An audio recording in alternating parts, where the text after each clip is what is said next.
He's a great fighter. You think he's a great fighter? But what do they think? What do you think about them comparing him to you? I mean, you're a legend, my friend. Well, he'll be one too if he keeps fighting.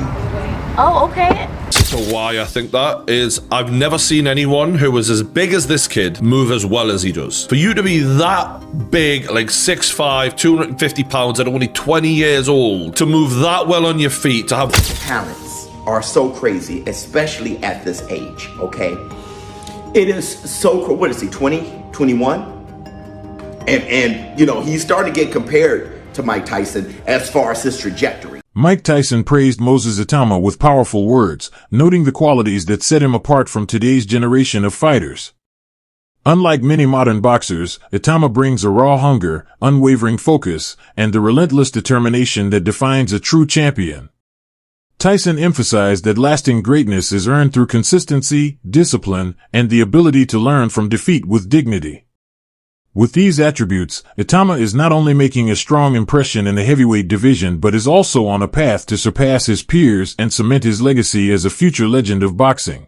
If you listen, this is the thing. It has nothing to do with you losing. It depends on how you lose. You lose spectacularly, hey, they're going to always use you.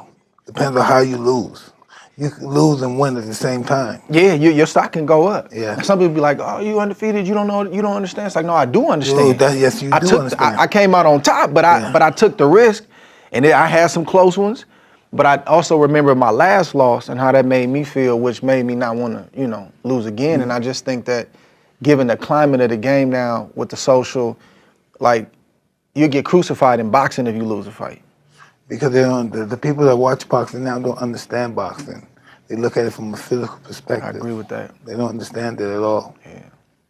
Man, Cuss is grooming you and prepping you. And I saw a quote from him that thing almost brought me to stay alive. I have a reason with Mike here. Ariel Helwani, one of the most respected voices in combat sports media, has praised Moses Itauma for accomplishing what few have at such a young age. At just 20 years old, Itauma is already recognized as one of the world's most promising heavyweight prospects. Helwani suggests that Itauma has a real shot at breaking Mike Tyson's long-standing record as the youngest heavyweight champion, an iconic milestone in boxing history. This isn't just media hype, it's grounded in Itauma's steady rise, dominant performances, and growing reputation within the sport. When seasoned analysts and veterans speak so highly of his potential, it's clear that Itauma's trajectory isn't just about promise, it's about tangible progress. The very idea that he could surpass Tyson's record is a testament to how seriously the boxing world regards his talent. The boxing, but he's back. He's got his new fight is March the 1st in Bournemouth. So yeah, he's rolling the dice again. He's just had a little boy, so he took some time out. Okay. When did you start to really feel like this could be a career, that you had a special gift? How soon into that, training journey did you start to realize, like, oh wow, this is what they're saying about me is different? It's after I sparred Lawrence Okoli, my trainer at the time. He messaged me saying that what you've done today was crazy, unbelievable. If you stick at it, you can be one of the greatest boxers to live, heavyweight, sorry. And then I was like, okay, I'm not bad, but at this point, I'm a 2-time European gold medalist, 2-time national champion, but I still didn't think I was like, What sets Moses Itauma apart from his peers isn't just his youth, but the remarkable way he moves inside the ring. Analysts have been quick to highlight his rare blend of speed and agility, traits seldom seen in the heavyweight division.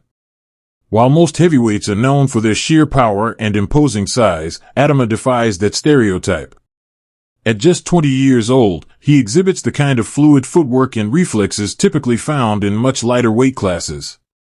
His movement allows him to effortlessly cut angles, slip punches, and deliver precise, powerful counters that keep opponents constantly guessing.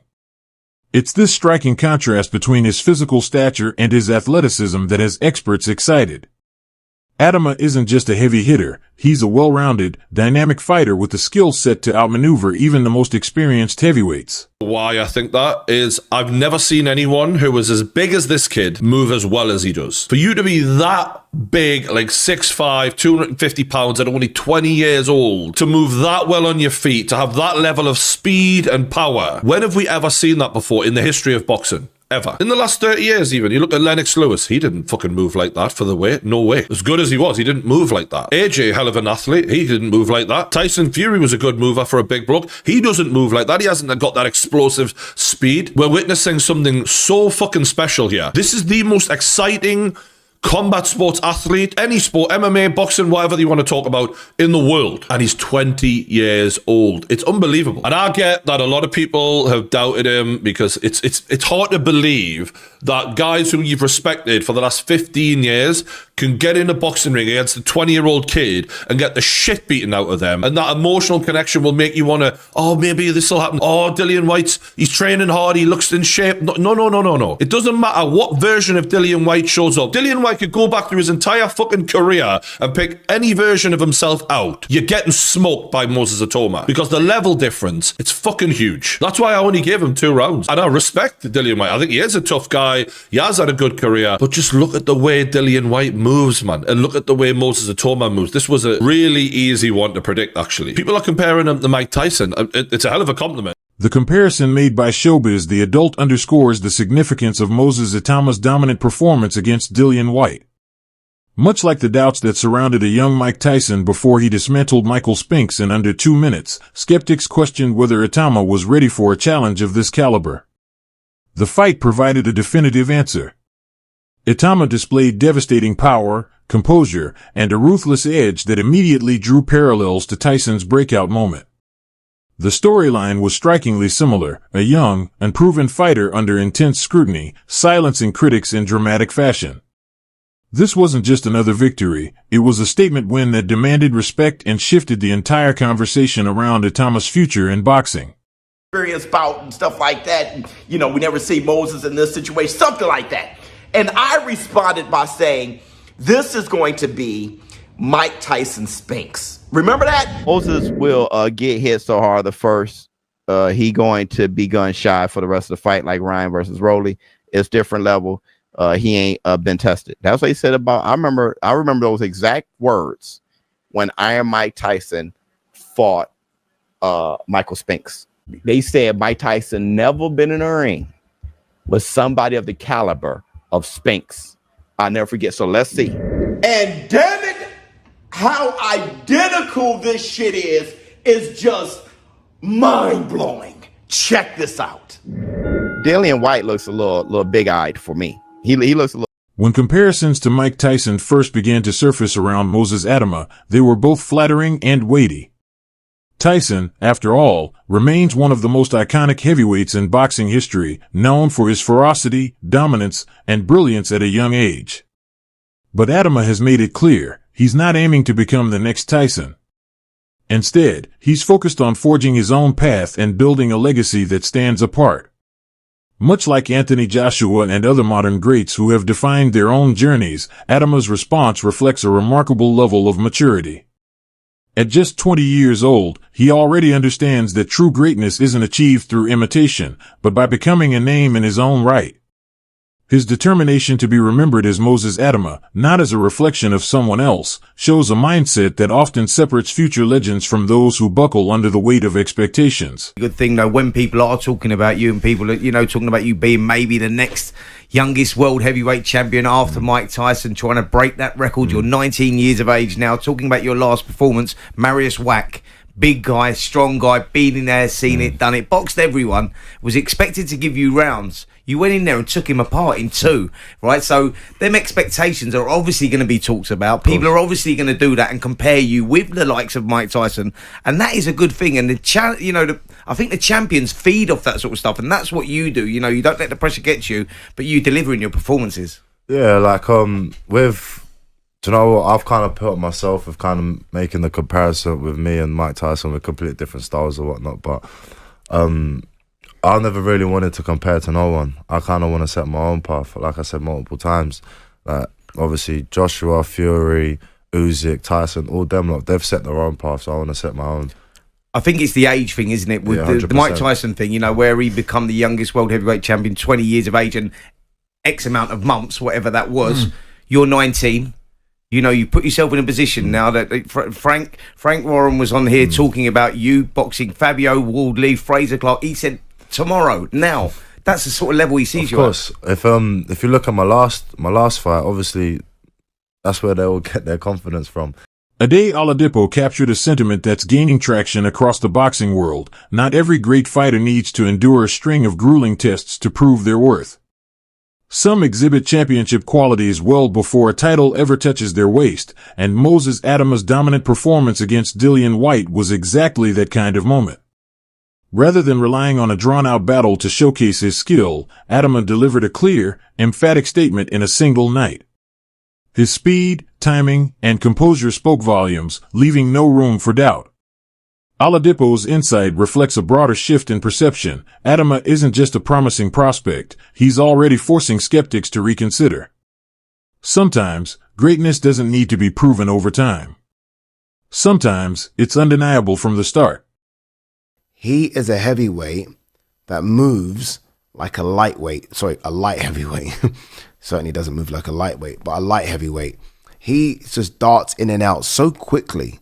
Like, nothing about him physically looks 240 pounds. Bear in mind, that's the same weight as Daniel Dubois. He's the same height. It's only 10 pounds less than AJ. It's the same height as Dillian Whyte.